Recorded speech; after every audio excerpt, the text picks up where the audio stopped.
Yeah. But just so you know, with a hot mic and now it is recorded, so whatever that might suggest, it will record.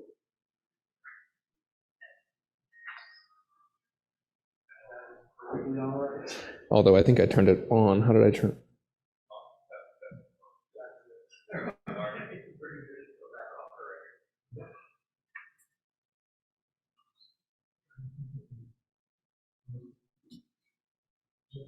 Yeah, sure, you're aware. That's all. No need to be gentle. Just get it to me.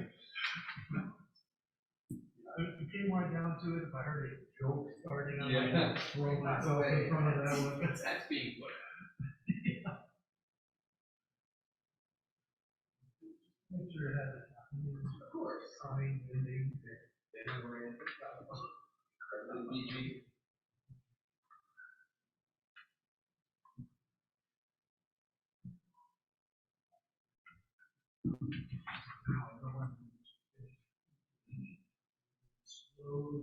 Stairs. Yeah, you're up here. And fall asleep during our session. Keep them from falling up. No problem.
It is, because James Mark said they signed up for money.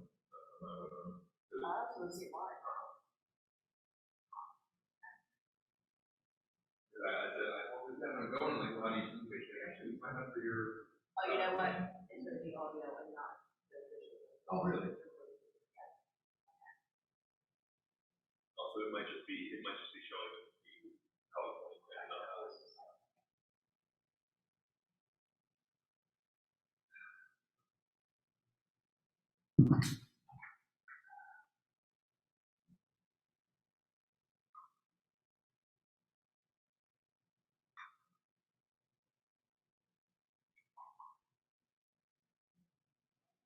And they do say PAC, they call themselves PAC, don't they? Yeah. So I discussed it, they were, is that an internal term or external? I think they do. I know the national calls themselves MAC. Right. I mean, they just said when they're giving awards. Did they? Okay. Let's say patch. I was almost positive and I started doubting myself. You know what I mean? And Yeah. I'm like, no. Yeah. Well, when I first did on the I kept saying ADHD the Right. whole time. Yeah. And Greg was like, no, this is PAC. I'm like, maybe. But it's Patrick. Yeah.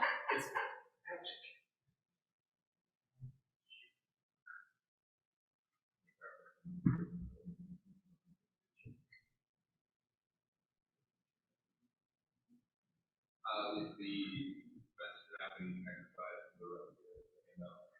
Do you want to wait till the slide and hand those out? Yeah. Yeah. You make an extra because you can get that work. That'd be perfect. Yeah. So when I say, now it's your turn. What slide is that?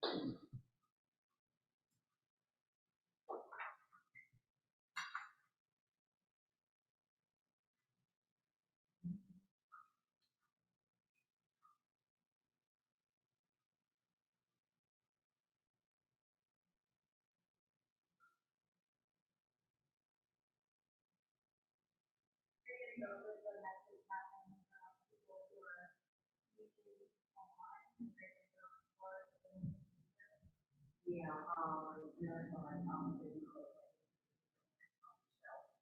And then including the messages.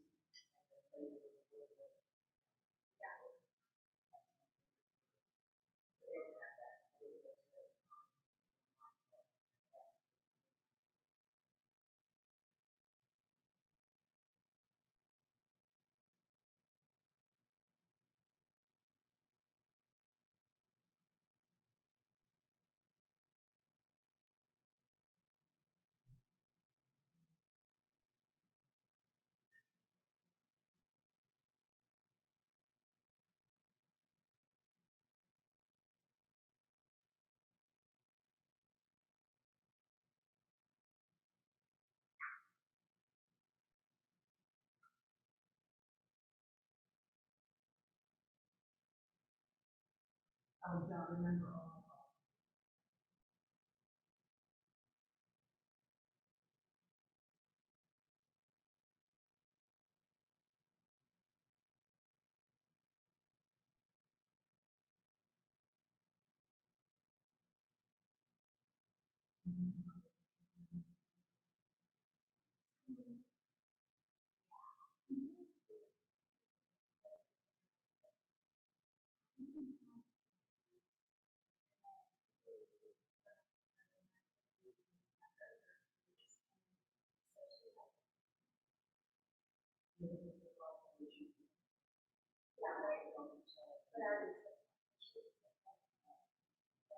so I don't know, I still do it, but I actually, like, I'm on my way, on them, but then they use it, and the thing with, people are asking, so I'm in it.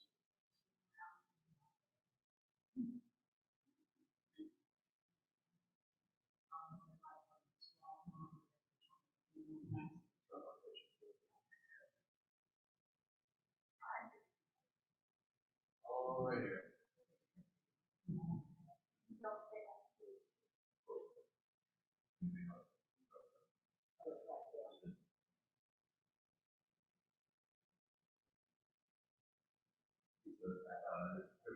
Question. I got into my doctor tomorrow at 9, and I'm just 6 hours for that. I was like, I don't know if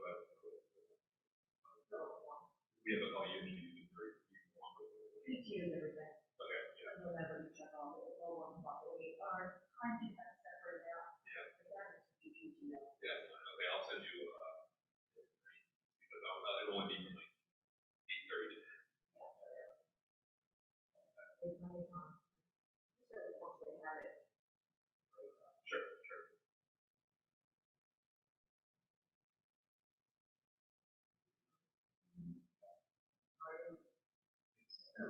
Well, I tore my ACL in 2009, and I never got fixed, and so I've been trying building up the muscle structure around it, trying to stabilize, but anymore continuously coming out, so I heard a little bit of weight about that kid. So I'm like, get looked at. I know I probably need surgery, but I tried braces, I tried to. Right, and because the recovery for that is like at least 2 weeks of like not doing anything. And then you can go on, yeah, then you go on, and my girlfriend's sort of traveling out and moving around right now. So it's just like, I need someone like literally help me. And so, and I was on crutches after that, and then back to walking, it's like a 6 month process. I'm not good at this. And so I'm just trying to get an idea of what that can do with this. It's just a simple evaluation. Yeah, all those like the surgery, but I'm gonna do that. Right. I've had 2 bunnyectomies. It's a long. And the right foot is bladder system. So But you am I really ready? gotta plan. But it works.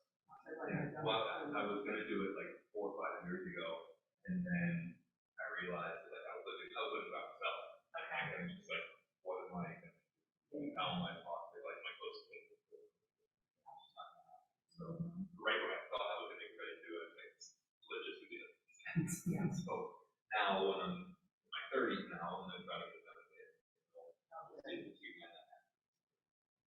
And good thing now that you might rush back to work, but the good thing now that working from home, it takes Yeah. a lot of stress off other than that. Well, and I can certainly work while Right, you don't work for 2 weeks, or whatever you're getting paid for that. in front of the computer, it's fine. Exactly. But when I was a sports reporter, I physically go to Right. move around, I'm a camera person. Can't do it, right. It's just never happened. And again, I'm not saying rush back to work at all, I'm just saying that, you know, it's not like it used to be where you had to also be like this, or the. Right. And then a lot of people, I use like their short term disability. Exactly. Exactly. So you're only getting like 50 or 60% of your paycheck while you're out.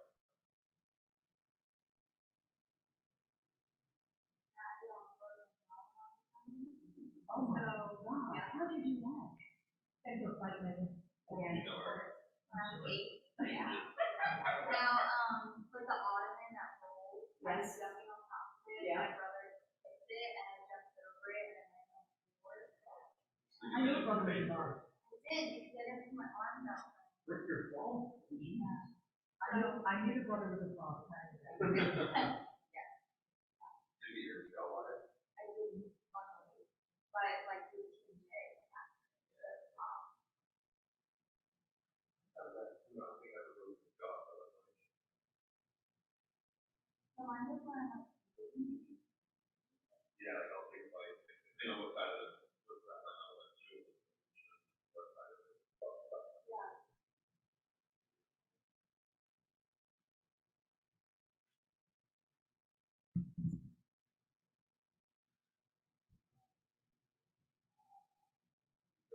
Oh, wait, are we starting right now? 1:45, what time is it? 1:50. I guess. We're gonna shoot your session. Or maybe we're not getting people come. They know what lunch fight it out. On brand, it was an award. Whenever they do a word, they would run away. The online people probably don't know about it. Right.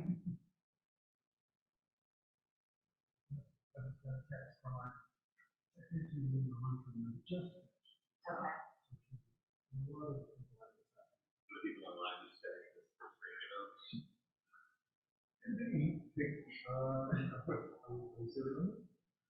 Do you know what, John? I'm gonna do the message mapping, just do my statement and not do the report, please. Word that one more time. Right. And the way that we mapped it out, we were right on point to begin with. Right. So any added thing. Yeah, let's not, don't interview me. And I'll tell them if they wanna play around with that piece, they can, but these will start writing. Still hitting them. Yeah. It can be homework, they can do it home.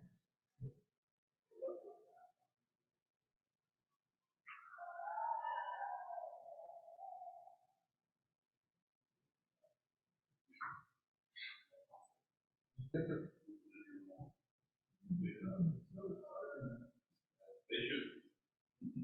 It's a hot ticket. Pretty sure we sold out.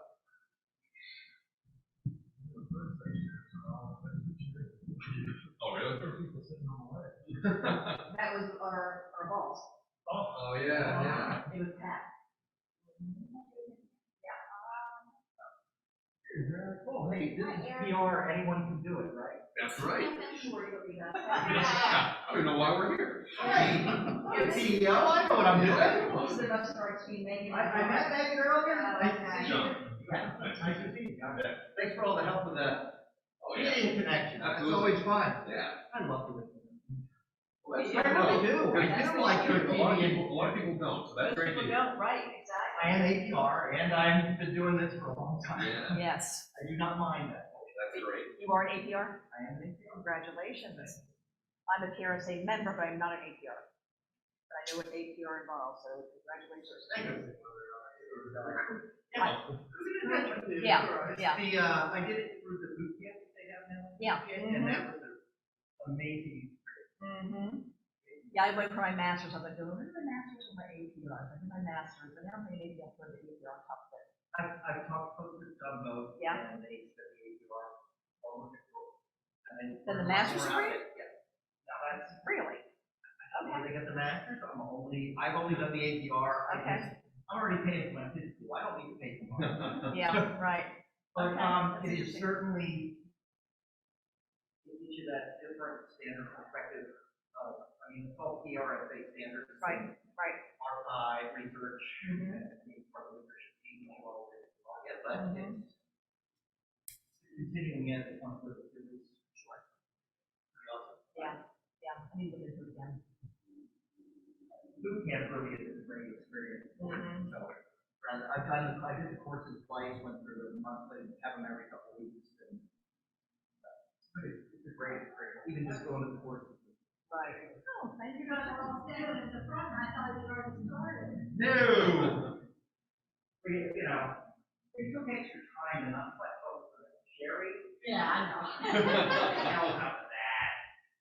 You know, you guys are from Lancaster. No. None of us want to know. I am one. Where's the nearest medic from? Med Express. That I don't know, you may have to ask, I'll have to do. front desk or, yeah. Google seems to know a lot. There's one on Roarstown Road, 3.5 miles. What? Roarstown Road, going towards Millerville, about 3.5 miles away.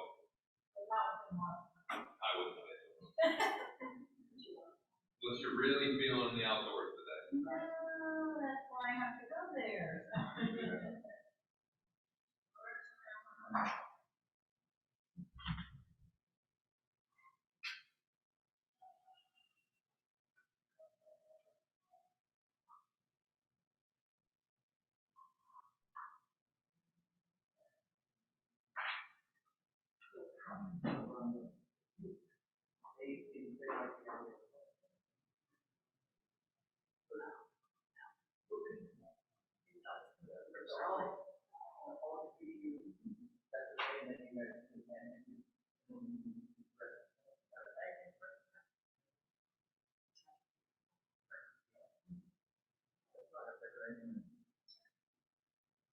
I think. Yes, they are. I'd rather spend time on quality Yeah. than. I'm trying to get an autobiography deal out of this. Sure. Eventually, gotta get that out there. Yeah. Contact deal, something like that. It's some kind of documentary. Right. You don't need to hear from me anymore, you guys are, you know. Wow, you don't hang out with me enough then. My wife is tired of hearing from me. Only one to love. Yeah, that might be it. Maybe that's what she needs to do, is a one-to-one.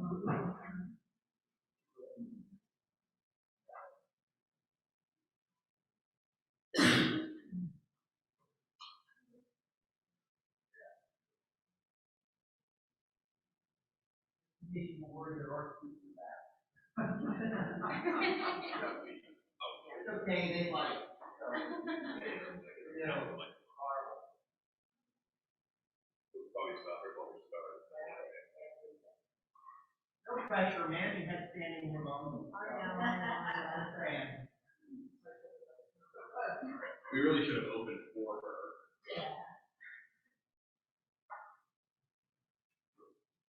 So I pray you guys at the bar tonight. Yeah, that was it. I have no doubt. I'm trying to help you. No, I appreciate the hype. It's good. She's always said that she's been on. She does say that. Hungry from.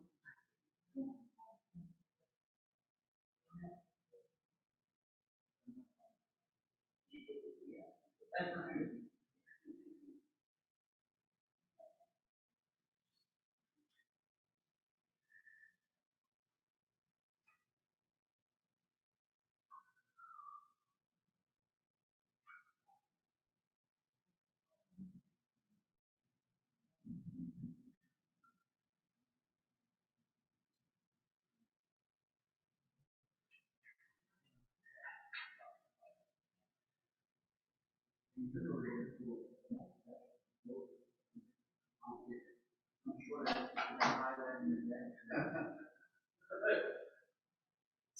And see, you didn't even know you were talking to David, did you?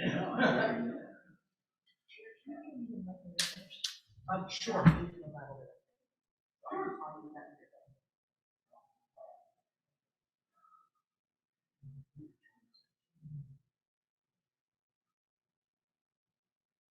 We're running a little late.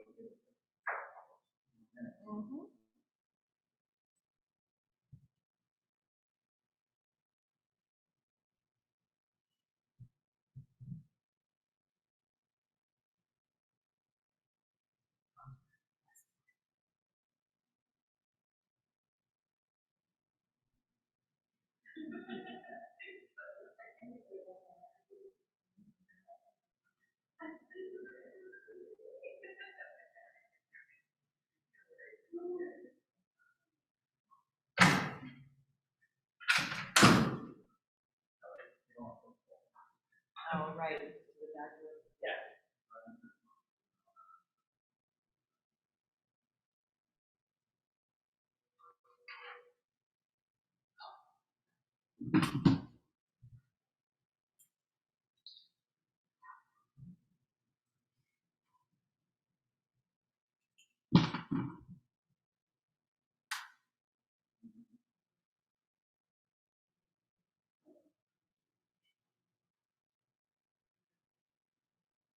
All right, folks, we're going to get started. Welcome to Public Relations Leveraging Media for Exposure. Gosh, and I'm glad they're dealing with media more than I am anymore. What a nightmare. Though I deal with Congress, that's probably even worse. But wanted to welcome Lisa Coster and her team from Gavin. You may have heard from their colleague Mandy Arnold earlier today in the marketing session. Lots of great ideas. These folks have done a lot of great work for us at PAC as part of our statewide marketing campaign and connected us with a lot of media opportunities for our FQHCs across the state, as well as putting me in front of reporters across the state and TV stations, and we appreciate all their guidance. They've done some amazing work, and they'll talk to you a little bit about what's going on with PR. Please, as you ask questions, this is an open communication. We do have folks on Zoom or watching elsewhere, so please be as robust as you can with your questions so we can make sure those folks are aware of what's going on, and I'll turn it over to Lisa. Thank you, Eric. Will you be watching the questions coming through on I Zoom? will take your, yes, I'll raise my hand and then you can call me when you want. Thank you. So good afternoon. I know we're the first thing after lunch, so I hope you can stay with us now that you're fortified. Today you're attending the Public Relations Leveraging Media for Exposure session. And with me today is John Buffone. He's our Senior Media Relations Manager, and our PAC coordinator is Megan Kelly. A little bit about Gavin, if you weren't here this morning with Mandy. We are the agency of record for PAC. We specialize in healthcare and education primarily, but also do some government and consumer marketing and communications. We are expansive in PR, crisis communications, and media relations services. We manage a lot of complex communications and crises with our award-winning team of 25 plus employees. A tactic of PR is leveraging media for exposure. So we're going to go deep into that today. We want this to be an interactive session, so please, if we're going too quickly, tell us to slow down, back up, raise your hand, ask some questions.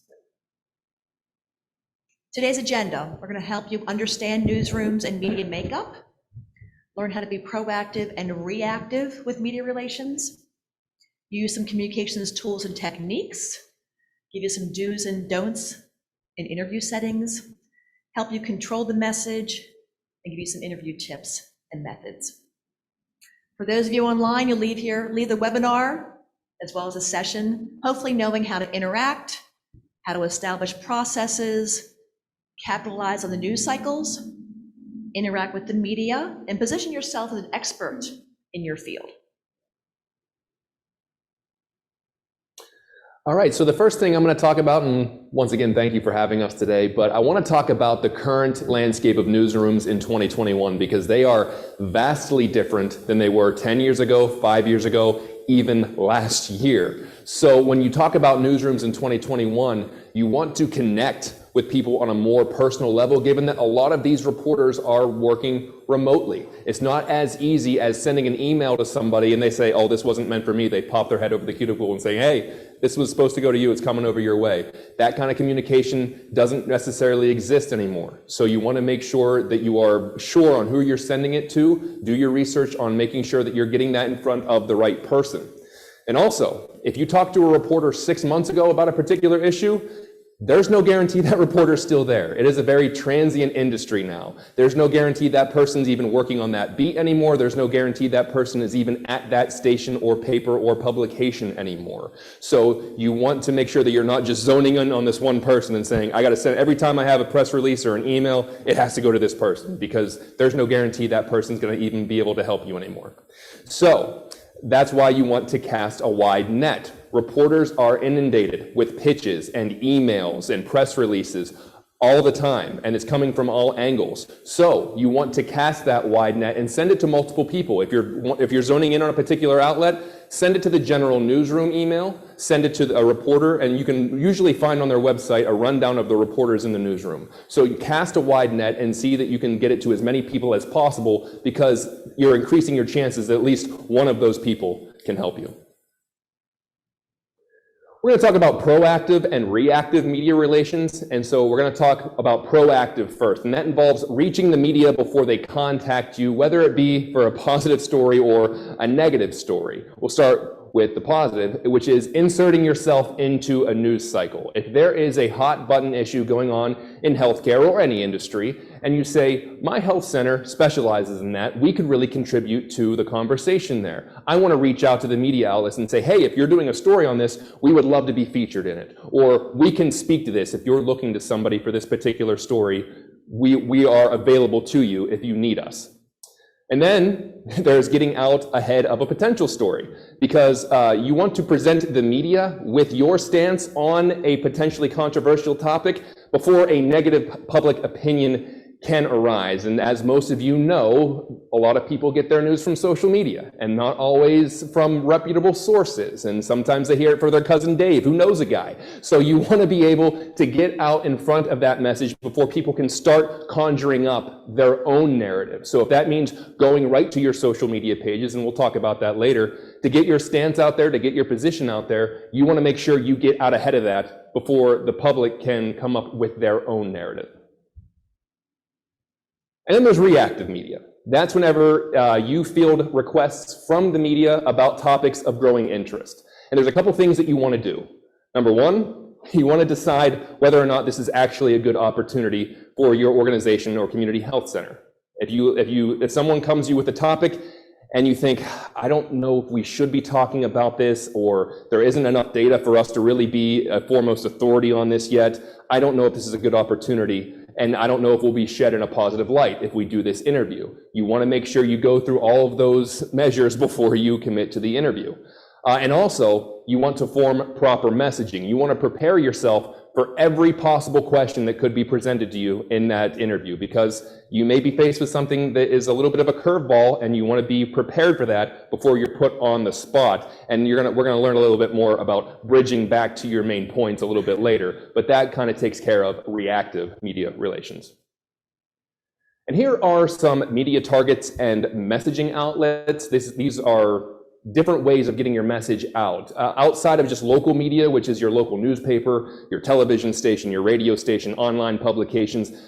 Also those social media updates like we talked about. If you need to get out ahead of a story and you need to get your stance out immediately, take advantage of your social media pages, be it Facebook, LinkedIn, Twitter, whatever you use. Get out in front of that, and so you know that as soon as you want to get that stance out there, boom, it's out there. Also, website communications, you can update your website with, if you have a news release tab or you have updates tab, or even on your homepage, you can put updates on there to make sure that your stance on a position is clearly stated. Also, you can use an email blast to partners, stakeholders, legislators, and even if you have a patient portal where you can talk directly to your patients, this is a great way of getting messaging to people automatically so that they don't hear any of the chatter on social media that may we'll just say wrong, for lack of a better term. So getting out ahead of those messages and connecting with people automatically. And then, of course, internal communication with your employees. This is paramount, because if the media reaches out to one person in your organization and they say something, and then another outlet turns and asks another person of that organization the same question, but they kind of have a different answer, all of a sudden there's conflicting reports coming out of this health center. Maybe they're unsure, maybe they don't know what they're talking about. So having good internal communication to make sure everyone is on the same page and everyone knows who should be talking to the media, and we'll get to that, but also making sure everyone understands your position and a stance before they do any kind of interview. Thanks, John. Are there any questions before we move on? I know we just kind of started, but does anybody have a comment or a question right now?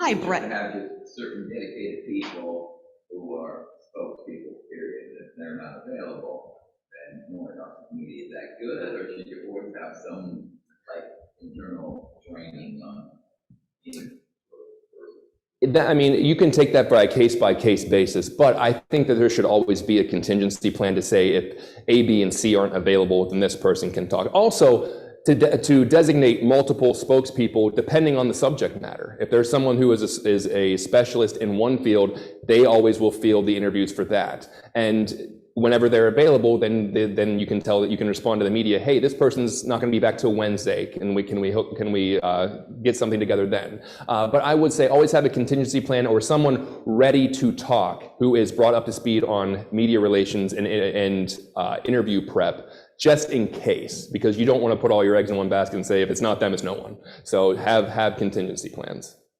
Yeah, and to John's point, their role is to exude competence, using proficient communication skills, and embodying the culture of your community health center. And again, to John's point, the best spokesperson can be different people for different topics. You probably have a specialist in peds versus a specialist in infectious disease. So it doesn't have to be one person for the entire community health center. It can be different people on different topics. So here are some communications tips we recommend in dealing with the media. Again, provide that single spokesperson per expertise area, and use supporting experts as needed. They may be someone outside of the community health center. It may be somebody from the Bureau of Health or another partner that you use in talking about a certain topic. Establish who is speaking to what information. Make sure you have talking points, speaking points on the facts for everyone who will be talking to the media. Keep them concise and simple. John will probably talk about this later, but sound bites are short and sweet. Don't go on to these long, lingering explanations. Keep them short and simple. And never speak to assumptions or hypotheticals. If you don't know the answer, that's okay to say that. But tell the media, I can get back to you. I can find another expert.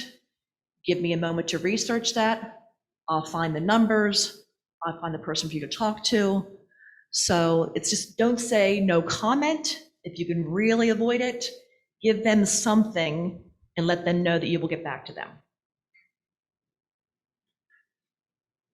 Okay, now we're going to show you some examples of good media interactions and some bad media interactions. So the first good media interaction is from Dr. Anthony Fauci a few years ago during the Ebola crisis. So what you're going to see here is a two-part question that isn't necessarily a trap question, but if he doesn't answer it the way that he does, he could possibly stumble and come off as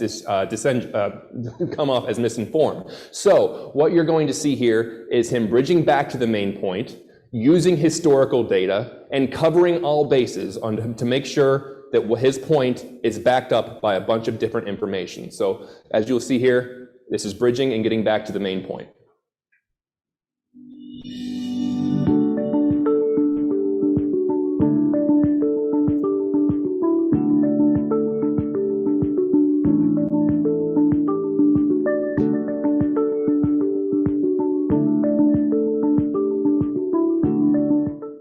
Republican Senator Rand Paul, who is also an ophthalmologist, a medical doctor, says that we are underestimating, in his words, the transmissibility of this disease.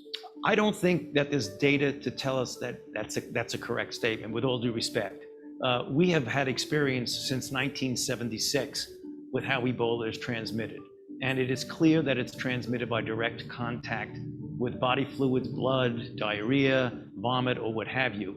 And there's no indication that there is another insidious way that it's transmitted that we're missing because of the experience we've had. So we've really got to go with the evidence base. There's always hypothesis and surmising about that, but there's no scientific evidence. Well, he even goes so far as to say he's worried about us sending 3,000 Army troops over there. He says, can you imagine how easy it is for disease to spread on a ship, that they may come back and they might spread it among themselves and then No. to the rest of the country? I'm sorry, but that's really not a concern. First of all, the troops that are going over there are going to be fundamentally for logistic purposes, command, control, engineering, setting up the hospitals. They're well trained. They will not be in direct risk in the sense of contact with individuals. And even if they are, the protocols are in place to prevent spread from there. So I don't, and the Army does not, have any real concern that those 3,000 to 4,000 troops are going to be in danger.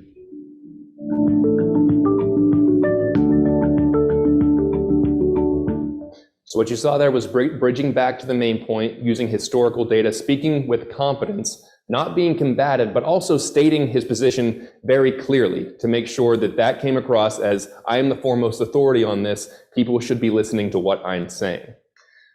Now here are some not so good media interactions. And although these may seem a bit extreme, they are good teaching points. And there are 3 different videos here to talk about different lessons on poor media etiquette. That goes all the way from what your appearance is, to being combative with the reporter, to just not understanding the subject matter enough. So we'll give a little bit of a review of this after the videos are over, but here are some poor media interactions.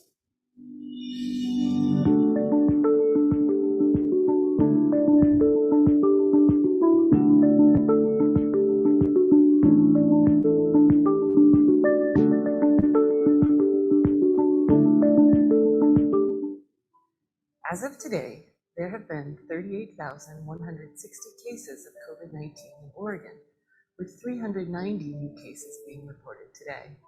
Sadly, we are also reporting 3 deaths today, bringing the statewide total for COVID-19 related deaths to 608.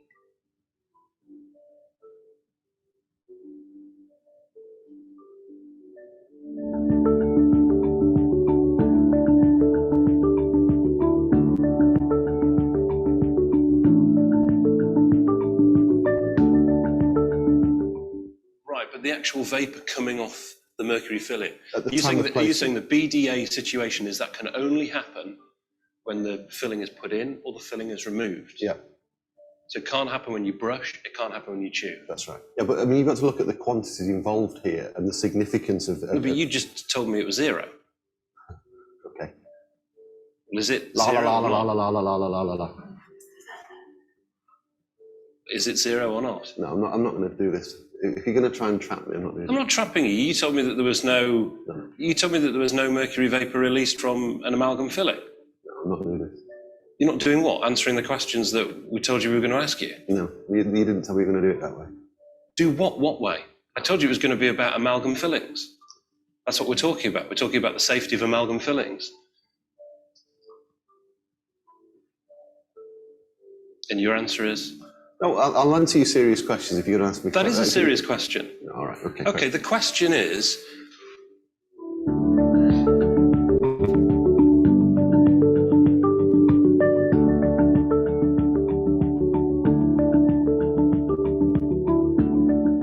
He says he feels threatened by homosexuality. He also says elderly people should have been left to die naturally from COVID, and men are better set to exercise authority than women. Is he the right sort of person to represent us? Well, as far as I understand it, the proposal is that Mr. Abbott supports the UK on trade policy, which is an area in which he's got a huge amount of expertise. You know, I bow to nobody in my support for everybody to love who they love, whoever that is, and well, as you know, and as we've talked about a lot. But I think, you know, we need to have the best experts in the world working in their field, And as the former Prime Minister of Australia, obviously Mr. Abbott has got a huge amount of experience. Even if he's a homophobic misogynist? Well, I think that is. I don't think that's true. I haven't I've seen just any. told you what he said. I'm sure you don't support some of his comments. He's a homophobe and he's a misogynist. Well, he's also an expert in trade.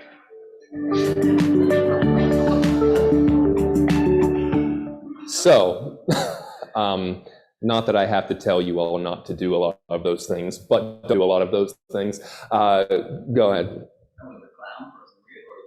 That is real. That was in the Department of Health in Oregon. It was Halloween in 2020, and everyone on set dressed up. However, she stayed in her clown outfit to announce the COVID deaths that day.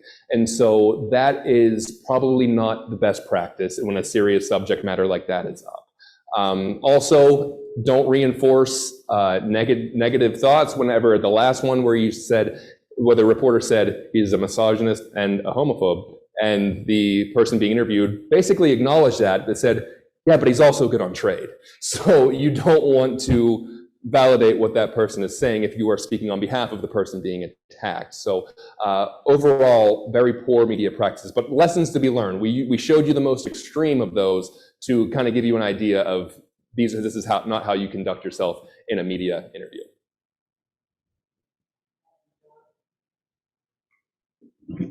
So what you saw in the, yes.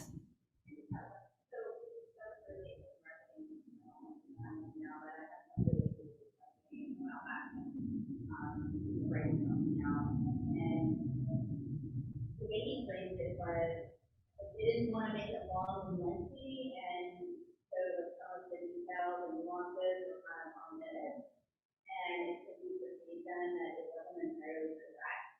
And then there was pushback on that. The response was, well, it's okay for mass media as long as it's 97 or 98% correct. Ooh. What's your take? No. Right, but then it was like otherwise it was going to be too long and kind of too long and too complicated. Right. Kind of short and concise. Right. So, how do you? I think that's a great time to refer a reporter and the public back to your website, back to your social. You can find more information on this here. There's much more to say on this topic. I would like to provide you with more information, more numbers, more facts, more studies, whatever. Please, contact me, call the center, go to the website, because you're right, sometimes you can't get all that data in. It's too short, especially with broadcast. But I think always referring them to another source of yours, so they can go deeper in the story, is very helpful. And if you omit a lot of information, you are giving the reporter a lot of free rein for interpretation. And so 97% correct can turn into 80% correct very quickly if you allow them to kind of go down their own path. So much like Lisa said, keep sharing the resources, and also say give them the opportunity to say, for an interview to really get to understand this subject or this topic, please give us a call. We'd be more than happy to do an interview about this. And so whenever you do the interview, you can speak to what you want to speak to rather than trying to get this big, long encyclopedia out to somebody. It might just be easier to sit down and talk about it. So wait, yes. Just before we kind of lose Yeah. video, do reporters try to entrap you or trap you or kind of go over here to try to give you the stumble, or is that just, we think that happens? I don't know if it's so much that as they're interviewing on a certain topic, but they really want to know about something else you did recently. So there may be a ruse that you're interviewing someone about National Recovery Month, when really they want to find out why your auditor just found X in your books. Mm-hmm. And so they're going to, use the interview opportunity to get you to talk about something else they're more interested in. And I can speak from experience. I was a television reporter and a TV reporter for 10 years. And so I come from that industry. And so I wouldn't say that there are predetermined traps.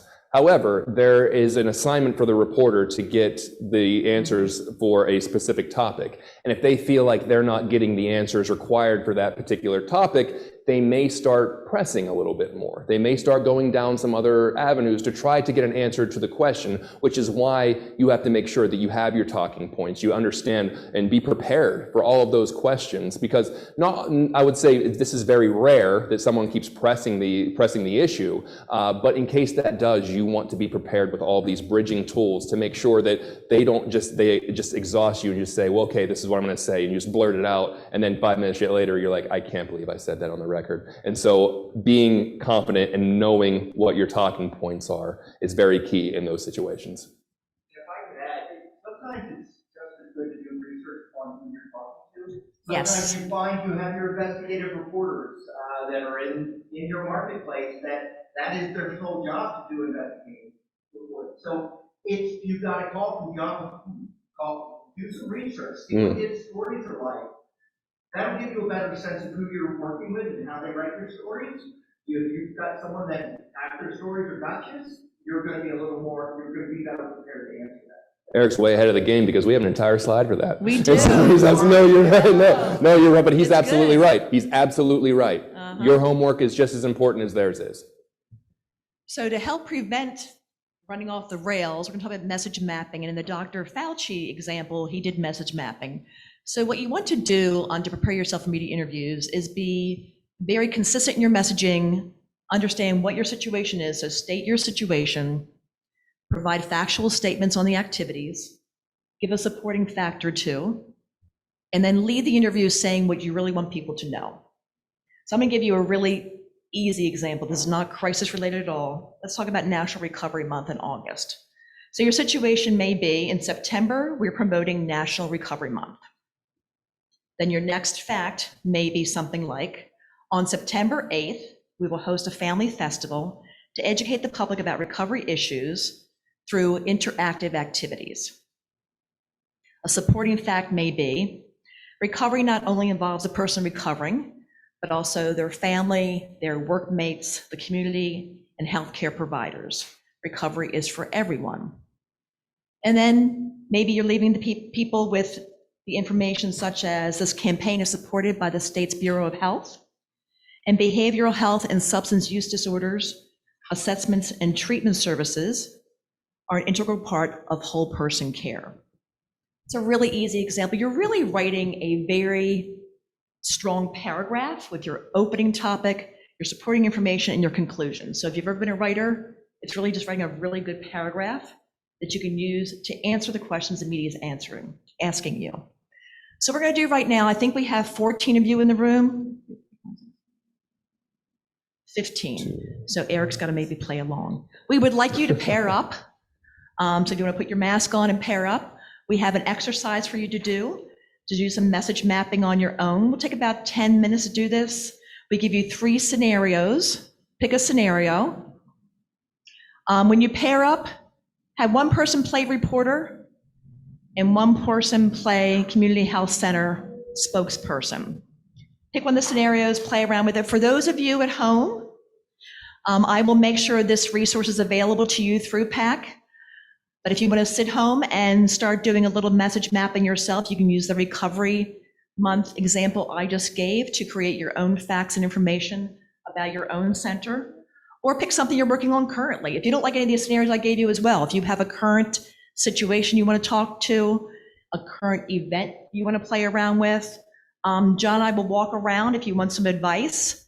We want to listen to how you're playing along, but take a few minutes to write, and then play reporter and community health center spokesperson in your pairing up.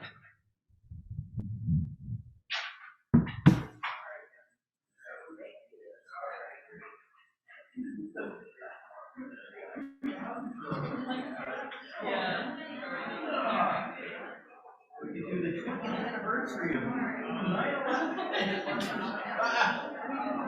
I think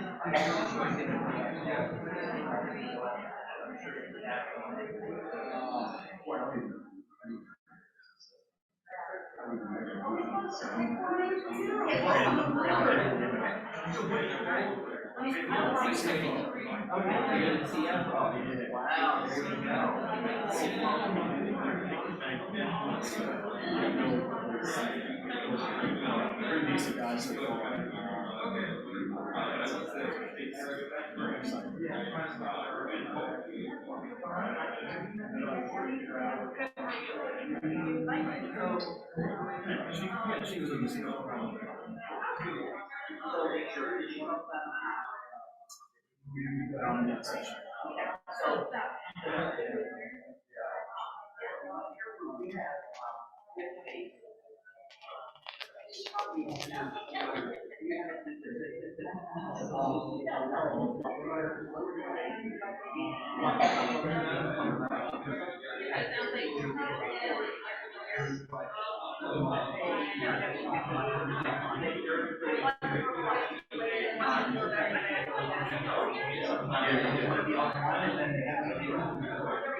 No, we were actually.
On the computer screen in front of the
Okay. We're going to wrap up.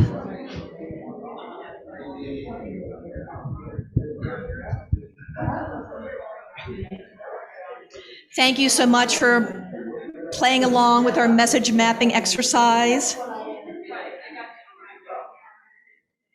Is there anyone that wants to share their experience or if I have any questions for us about message mapping? Obviously, it's brand new to you. I understand and you may be a little rusty, but it's a very valuable tool and you can continue to practice, of course, back at the office. Yeah. We were talking about, you can't approach any situation where you're going to be doing years without really kind of playing in your head anyway. Yes. What are the questions that you're going to have and how do you be prepared to answer those questions? Like, but one of the things I always kept in my head was they can fill the questions, but we can fill the answers. Yes. So the same thing with that bridge technique. If the reporter asks me a question, yeah, I'm going to be responsive to them, but I'm going to be quick there and say the things that I want to get across the head. Because you can only do that. Exactly. Right. They're interviewing you for your questions, not for their, or they're interviewing you for your answers, not for their answers. Correct. Right. And that's what we always have to be careful because there are some. Yes. That have already got in their head what they want to write about. Right. Mm-hmm.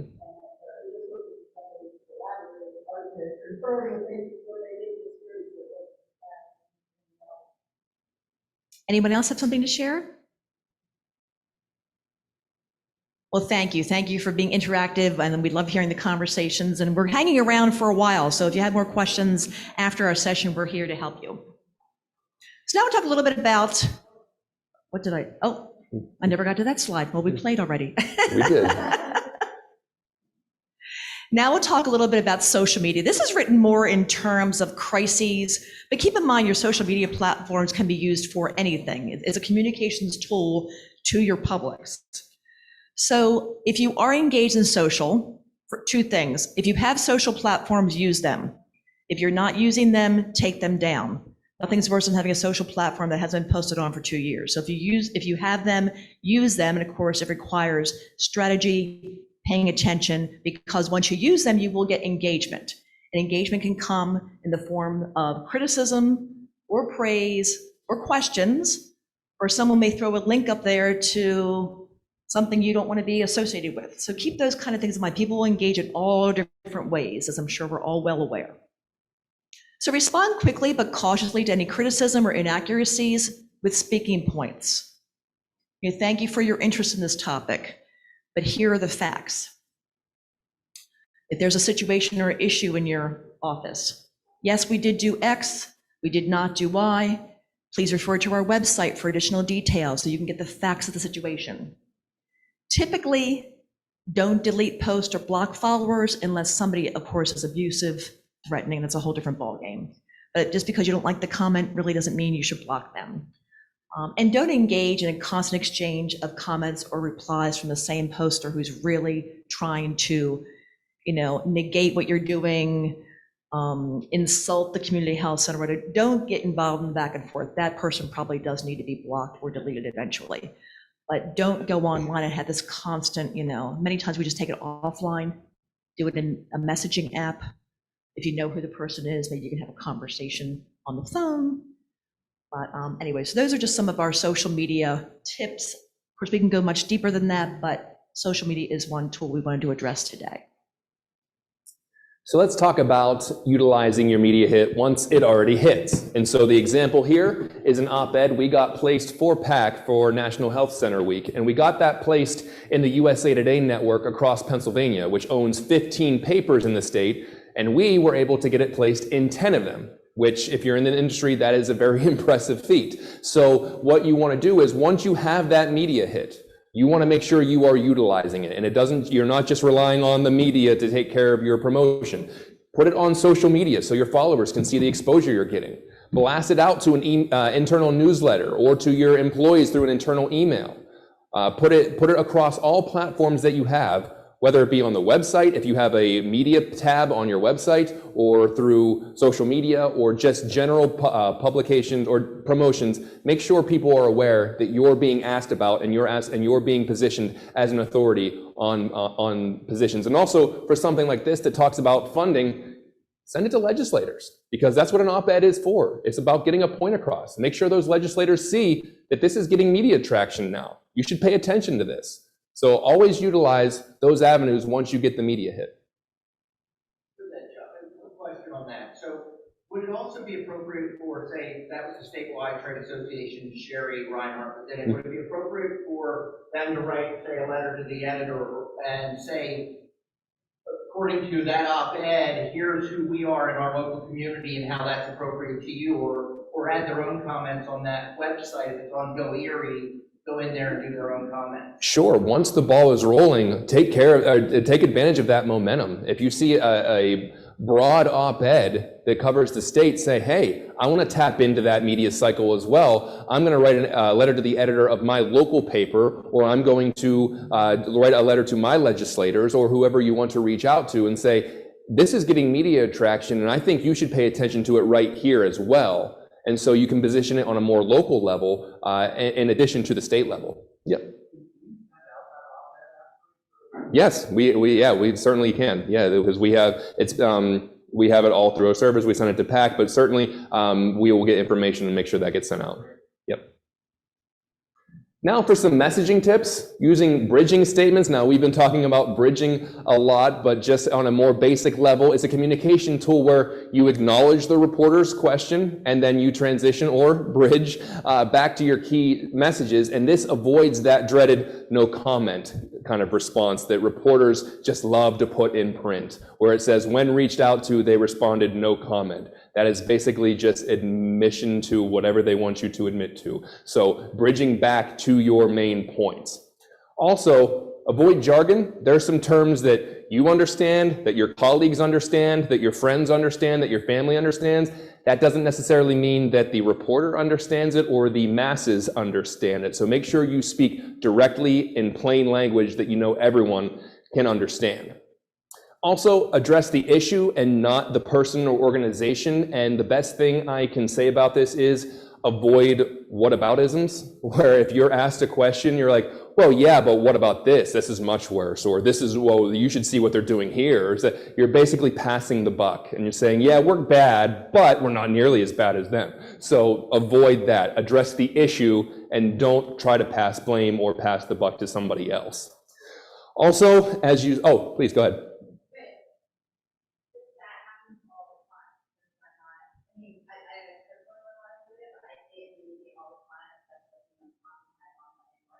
Hmm.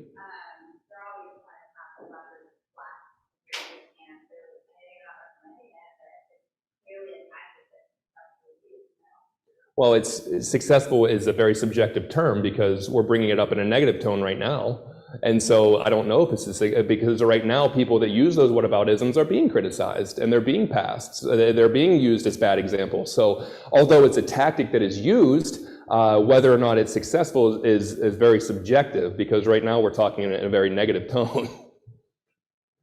But that being said, always, you don't want to be judgmental or condescending in that whataboutisms, or whenever you're speaking, you don't want to give a judgmental or condescending tone. Like we saw in the video where the guy basically said, I'm not going to answer you. I'm not going to do it. I thought you were going to ask me this.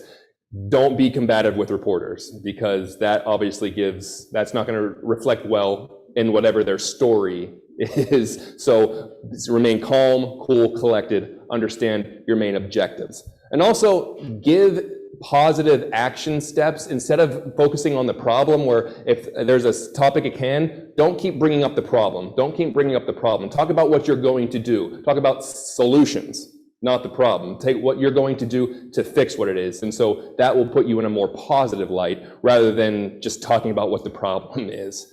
And finally, and I think this is very important, and I hope none of you do this, do not give your cell phone number to the media, patients, the public, or put it online. Because the last thing you want is to be eating breakfast at 7 in the morning or going to bed at 9 or 10 at night, and someone calls and says, hey, I'm writing a story on this, what do you think?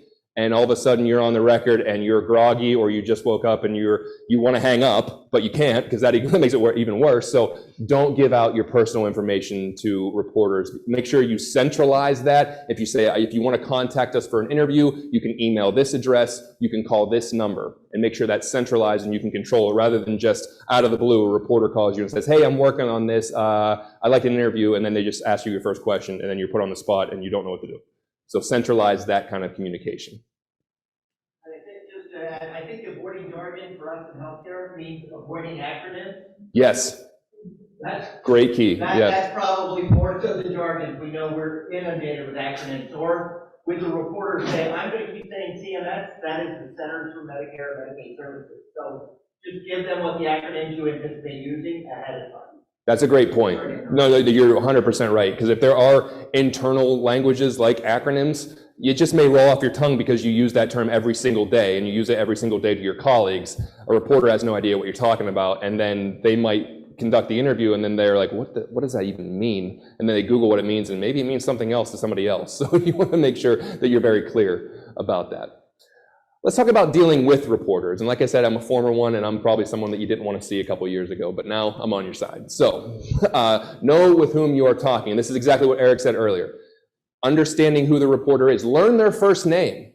Learn their whole name, because I think that really brings in a level of comfort. When you sit down and you talk to somebody and you say, hey, John, great to see you again. That elevates your comfort level. That elevates their comfort level. It shows mutual respect that you took the time to learn their name. And so it really increases that comfortable setting when you're doing an interview. And also research the publication and what kind of stories that person has written before. Are they off their beat? Did they just get this from their editor and they're covering this kind of thing for the first time? Or have they written more scathing articles about some things before, and you say, well, I should be ready for this question, and this question as you're heading into the interview. Be prepared and see what that reporter has written about before. And also, set a time limit and have an assistant nearby, because if you just go into it open-ended, all of a sudden you're 60 minutes into an interview and you're like, oh my gosh, we're not even talking about the subject I agreed to anymore. And you're going down different rabbit holes and you're giving them information that you did not intend on giving them. So set a time limit and say, I'm available from 1:30 until 2.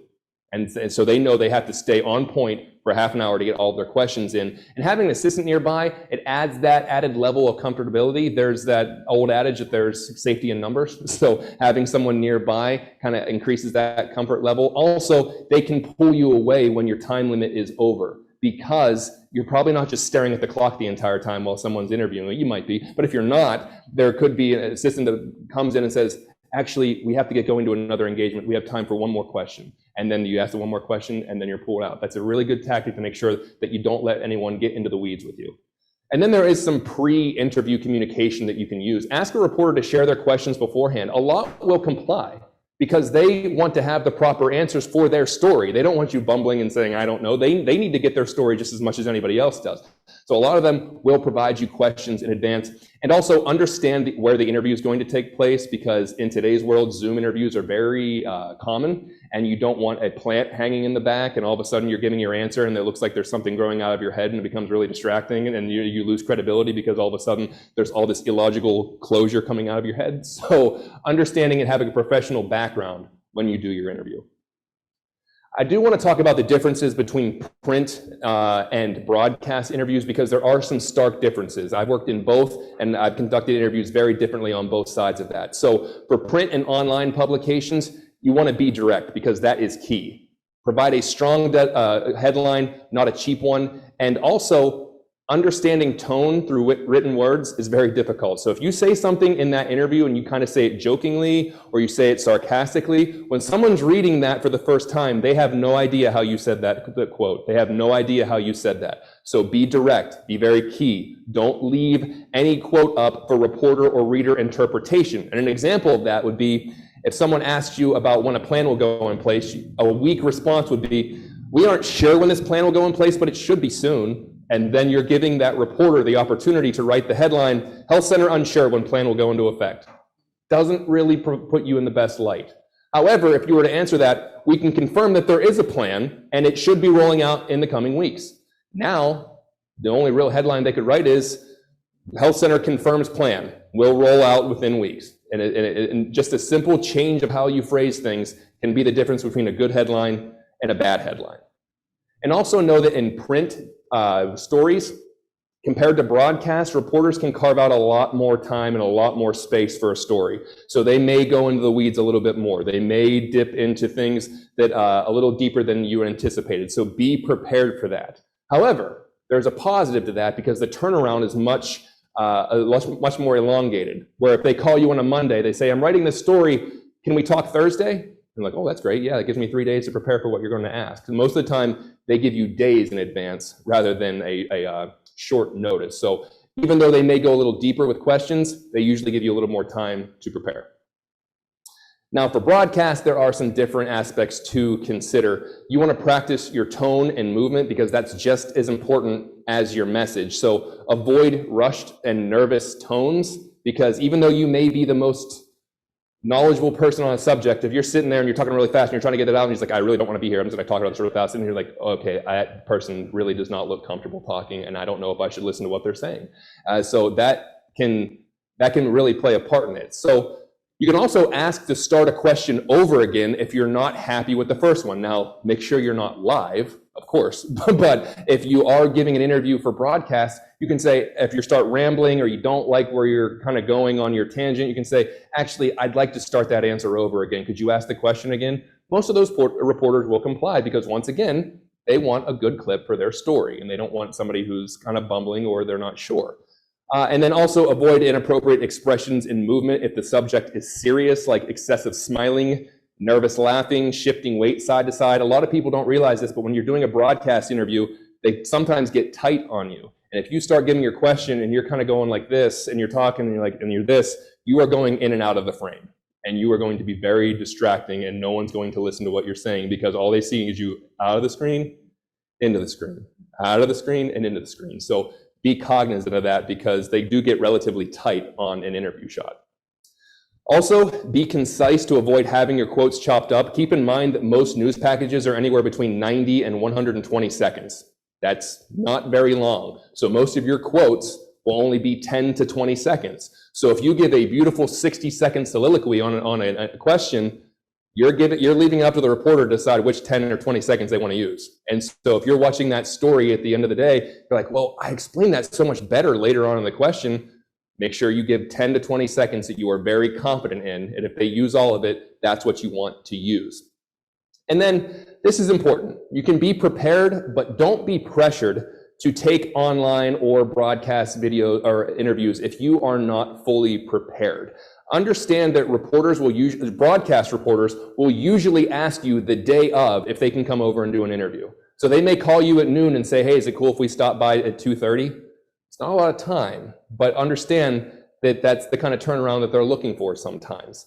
Also, this is the pluses to this are you get injected into the news cycle immediately because that story will go up that day. Instead of having to wait for a newspaper story to come out next week, you're already in the news cycle that day. You did your interview, it's up. You are relevant. You're getting exposure that day. However, if you don't feel like you are ready to talk to a specific topic, or you don't have the time to prepare for it, or maybe the person that you want to speak to that point is not there, or they would be the best for that interview, you are not obligated to take that interview. Now, clearly you want to get as much media exposure as possible. But if you feel like you are not prepared, you can say, and someone calls at noon and says, hey, can we stop by in 15 minutes?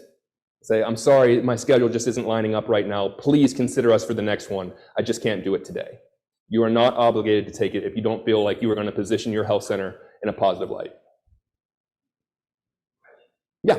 Yes. To you as the reporter guy. So, usually when a reporter comes up and has a camera, say, talk to me or answer the question, Yep. looking at me, not at the camera. Correct. Why would you want us to look in the camera at the people? Great question. And so that is because there has been studies said that sometimes is kind of distracting or can come off as creepy. So it seems like people are staring into your soul and talking. That's why the camera is set here, the reporter is right here, and they say, just talk to me like we're having a conversation. Don't even worry about the camera that's right here. Right. And so that interview shot is them looking past the lens as if they're having a conversation with somebody else. And they're talking to this subject matter, as opposed to if I'm just staring at you and talking, and then you're watching on the TV screen. It's like this guy's looking into my soul. I don't know. I'm not sure. But it does seem natural for someone to just be like, why don't I look into the camera? The anchors look into the camera. But in a story type setting, whenever there's B-roll and different movements and things like that, when someone's talking, they want it to seem like they're having a conversation with that reporter or whoever, rather than like they're staring and looking at you and look like that. And it also depends on the subject matter as well. But that's a great question. That's very true. And B-roll. So like sometimes when stories about Hamilton Health Center and are people there, there's a logo in the background. Sometimes the B-roll is like, oh, there's the hospital or there's a generic, scrubs or something. How do I make sure it's possible that the B-roll, even for that report, is included in that next episode? So it doesn't look like, oh, we're at the Yeah. people and then, oh, they're down. That's a great question. And because unfortunately you can't really control what footage they use. However, there are things that you can do to nudge them in the right direction. So if someone is there doing an interview and say, you know what you should do, you should really get a shot of this, or you know what would be a great shot, and we cleared this space out for you guys, come on in, you should get shots of this. Most of the time they'll either be appreciative of that, or they'll feel guilty if they don't, because you open up something for them. So you come in and you say, you should really get a shot of this, or, oh, you should get Brad over here, he's doing this right now, you got to get a shot of this. And so if they use that, if you have them shoot it, they will at least consider using it, or highly consider using it, because it's pertinent to the story. A lot of times what news stations do is they have what's called archive, and they have general medical B-roll, where it's just like, go get the interview and then we'll put archive over it. And they do that whenever they're in a rush. They go in, they get the interview, and they're out, because it's like, I gotta go do another story in 15 minutes. But if you can get them there for a little bit and say, what you really should do is get a shot of this, or, oh, we opened this area up for you to get some shots of this, and they're gonna be doing this, and we set this up for you guys to get as many shots as possible, then they'll be more inclined to use your native footage rather than their archive footage. And since everything's digital now, not data, Right. you can create your own B-roll. Absolutely. You've got folks that you can say, hey, reporter, I've got B-roll, would that help you? Yeah. And shoot them off the video, and they may end up, say, ABC 27, they may keep it in their archive, but it never hurts to say, I've got B-roll, would that help your story? Because you've got folks that can come over and do that, you hire photographers and others, they can just give you B-roll shots. And say, I've got this in my back pocket for you, reporter, let me make your job easier. And that goes double for if you have still frames from photographers, or if a newspaper reporter comes out and they don't have a photographer with them, say feel free to use these pictures that we have provided for you, and they will be very grateful for that, because I can tell you that there have been massive layoffs in newspaper photographers, and there is a shortage of those. And right now in central Pennsylvania, covering the USA Today network, out of 15 papers, I believe there's 2 photographers. So they will always take free visuals to use for their stories because they don't have the means to do it anymore. Right. 100%, yes. Right. Yep. Thank you, John. So here's some key takeaways. We're happy you came today. We're Gavin. We have a few more minutes. If you have more questions for us, we'd love to hear them. Does anybody have anything else to add right now, or concern, issue, example we can help you with? That said, I have my cards up here. And then, of course, you can always contact us. We have a PAC email. And if you're staying this evening, we are booth number 54 at the trade show. We're very excited. We have a brand new, wonderful, interactive, touchless booth for you to come visit. And we will have many staff members there all evening to answer your questions and help you out with any concerns you have. If I could, just a couple things first. There's an email here. Please fill it out. Just leave it at your space. I'll come around and get it. I did just want to touch briefly at the beginning when we talked a lot about spokespersons. And then, Sorry, thanks. And spokespersons, but then we heard John talk about centralized. If you as an organization, and when I've worked for organizations, we had this challenge. Everybody on your staff should know who takes all media calls. It should be one person that centralizes all of that in your organization. I know Jess faced this challenge when she started at DVHC, that a doctor was taking a media call, he would answer the questions. This person the dentist was taking a media call. All media calls, whether it's through the front desk to the CEO, whoever, if it's at Hamilton, I know Brad takes all of the calls. He then disperses it out to who's the spokesperson. He calls the reporter and says, what's your deadline? What are your questions? He does all of that prep work that we just learned about here today. And then he probably takes the time to put the talking points together, sit down with the staff person that's going to speak to it, and work through the whole, here's how you do the interview, here's some sample, what are your answers? Let's work that. But every organization should know top to bottom, from the janitor to the CEO, and I say the janitor is important, that one person handles all the media. And I say that I used to work with nursing homes. We had a nursing home that had cockroaches throughout the building. Somebody went to the maintenance guy and said, I heard you have cockroaches. He said, yeah, I took care of it. I sprayed them, all that kind of stuff. What do you think was all over the news the next day? If he had gone to what he was supposed to and talked to the PR person, you'd have a different story. One person in every organization should handle all the media. If that person's on vacation, who's that backup that's going to take all of those calls, triage it just like you would with a patient, and then make sure everything else is taken care of? I really wanted to hit that point with you because that is the difference between success and a huge failure. Yes.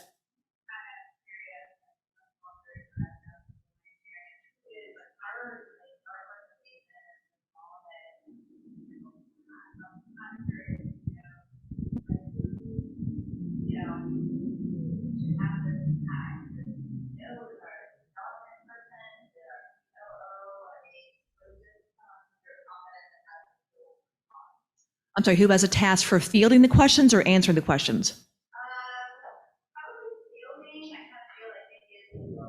So if you don't, yeah, if you don't have, I mean, the person fielding the questions could be literally the person at your front desk, or it could be your office manager. It could be, if you have a marketing person, that could be the person that fields the calls. And of course, then sparsing them out depends upon the topic and the expert at hand and who's been hopefully media trained or is comfortable. Right. Right. And if I can just jump in real quick, I would say that that is a discussion that you could have internally and say, who do we want to be best trained for this, or who's up to be doing it? And then you go through your own avenues to go through that person, finding perhaps a communication team to properly train them in media, and say, if you're going to field the calls, And then maybe the same person who's fielding the calls is your spokesperson. Maybe they wear both of those hats where they feel comfortable doing that, or you have the front desk person field the inquiries, and then you designate, okay, I want to be the spokesperson. I'm going to do everything I can to enrich my skills on that. This got to something I was going to raise. So looking back at the pandemic, 2020, the reporter, the only thing we got proactive inquiries for the year is testing. 2021, vaccine. Probably any other exception. My approach in my seat is building referral communication that to private matter, subject matter, or leaders in those respective areas. And yeah, I think they've done a pretty good job. What I'm hearing you say is that the better approach moving forward is really have designated one person, but in the subject areas they have work with the subject matter to get the. Well, and I'm not saying only one person has to be the spokesperson. So I sorry, Brad, I keep you here and Hamilton. So I work for the Department of Public Welfare. Pretty big department. I handle all the media inquiries. They would call me, it's a question that OMAC should deal with. It's about MCOs. I would take the question, take all the background, put talking points together, talk to the director of OMAC or whoever else is the subject matter expert, and she would say, listen, that's not me, but that's Mike over here. Mike handles that better. He knows the answers to those questions. I would get the answers to those questions and either respond back to the reporter, or if it was TV, Mike, are you comfortable doing the one-on-one? Let's sit down and practice before I put you in front of it. So you just want one person to triage that. It's just like somebody walking in an ER or medical lab. Okay, I know what I'm gonna deal with it initially, and then I'm gonna send it to the specialist. And I'm gonna help the specialist be prepared to talk about it. What you don't want is the reporter to call your doc and talk about vaccine, and the doc's going like, nobody wants this stupid thing. This thing doesn't work. What did you just say? You want to sit down and check the answers. You want that one person, whether it's your marketing director, whether it's you as the CEO, because you may have a small organization. Who do you trust? And it could be, and it could be in a small organization. I'm going to do it initially as the CEO, but I'm going to have you as my number two and my backup. And eventually, a year or two into it, you go, listen, I'm just going to have you do this. I'll be here as your backup. But it may take, that's a trust issue. It really is internally, you've got to trust who's giving the answers. You've got to trust who's taking in the question. And sometimes when you're new as a CEO, you want that to be here, and then I can trust somebody else to do it. Or I can see what you've been doing this, just run everything through me. But that's each organization. You have to kind of figure that out. But knowing that reporters, and that's where you talked about their cell phone. When I worked at PPW, they had my cell phone. I got calls at 6 a.m., but that was my job. That's what I was supposed to be doing. And saying, listen, I can't answer Lenny. I got to get to the secretary, and I got to get to 3 other people to get you an answer. But there is, you can give out a cell phone. It's just who's your main contact. Yeah, make sure that it's the first line of defense that you give that number to. You don't want your cell phone to be, you don't want the reporter calling your CEO, and if he does, he or she does, that CEO should be going, hey, Eric, I just got a call from this guy. You call him back, and what the hell is he doing calling myself? And that's what your CEO should be doing, and saying, I'll deal with this once you know what he wants and what the reporter needs. But that's my job as a PR person or whoever you give that role to be that first line of defense, bring her, and then let them flow and figure out how to find the subject matter expert. And you may have subject matter experts that really aren't going to feel comfortable on camera. And it's better to give Brad all the information, let him do the interview, because I know my nurse over here isn't going to do it right, but she has all the information, but she's just going to, I can't even take a picture without clear. We have those staff members, right? All right, yeah, and you're right. We're a little over, but we're happy to keep having this conversation. And I want to go back to your point because I want to make sure that you got the answer that you wanted, and so, or at least something that can help you.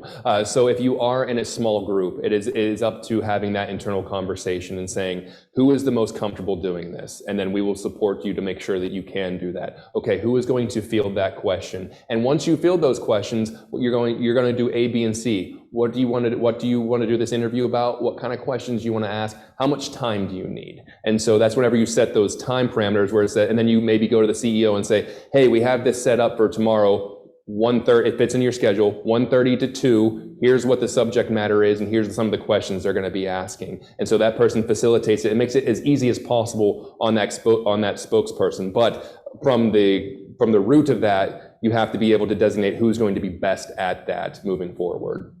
If I can, just one other thing. thing is, remember, you talk about your whole staff and everybody else, and they should know who they contact. Your board, and making sure your board knows that is just as important. Do not forget your board. What you don't want is that board member talking to the media on your behalf with different messaging, as John talked about in the first 5 minutes here. That board member should know, and if it's your board members, you don't feel comfortable talking to that who's central, you probably want them just calling you as the CEO, and then you'll triage it where it needs to go. But you should let your board know, if you get a media call, that comes to me. I do not want you answering that. I may get you the answers and say, go ahead and answer it. But I don't want you speaking on behalf of this organization until we triage and work through that. So don't forget your boards, your volunteers, those that are not within that inner circle, but are that next circle. They are just, people will know, hey, I know that Scott's on the board over there at CH. I'm going to just call him because I know his personal cell phone. I'm going to talk to him. Go ahead. Do you have a policy on that or not? I've seen most organizations I've been in have a policy on how to handle media calls. It should be part of the employee handbook. It really should let employees know that media calls are not for you to answer. We have staff that are anti-vax, and they go out and want to talk to a reporter about anti-vax, and they're wearing their LCH t-shirt that we're modeling over here, right? Woo! So you don't want that logo. All of a sudden, LCH is against vaccine. No staff should ever talk to media. Now, if they're at the 5K for the Alzheimer's, and they're out there and they got an interview, that's different. But as far as talking on behalf of your organization, you should have a clear policy through your entire organization of how media calls. You already have a social media policy probably and all that other stuff. Interviews, media, that is something different, but a policy should probably be in place. I would highly recommend. I'm jumping in where you No, we love the interaction, and that's great. And if anybody has any follow-up questions or anything that they would want to, discuss, there's our contact information. Also, we're down on the trade show as well, and booth 54. Right, booth 54. You can't miss it. It's big orange and blue. You can't miss it. Please leave your evals. I appreciate it. Thank you. Thank you. Thank you so much. I know what they're asking.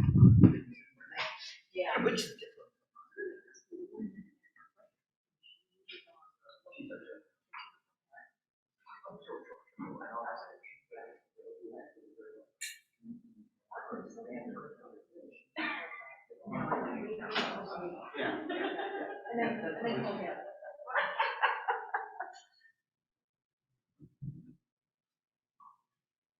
everybody's sticking around for the next section.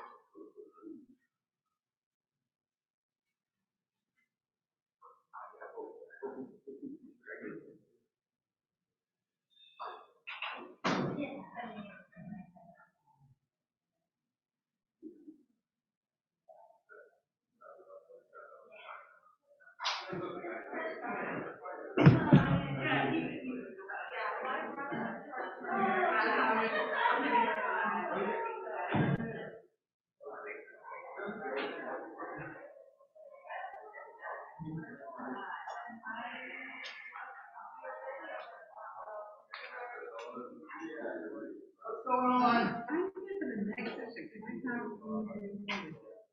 How do I know you're not going to leave early? Well, you can just ask her back if I'm leaving and say, Dr. Lewan, what is the next section? Build and change brand? Your fellow Libra, happy birthday. It was Judd's birthday yesterday. It was Mary Parker's birthday the day before that. It was like,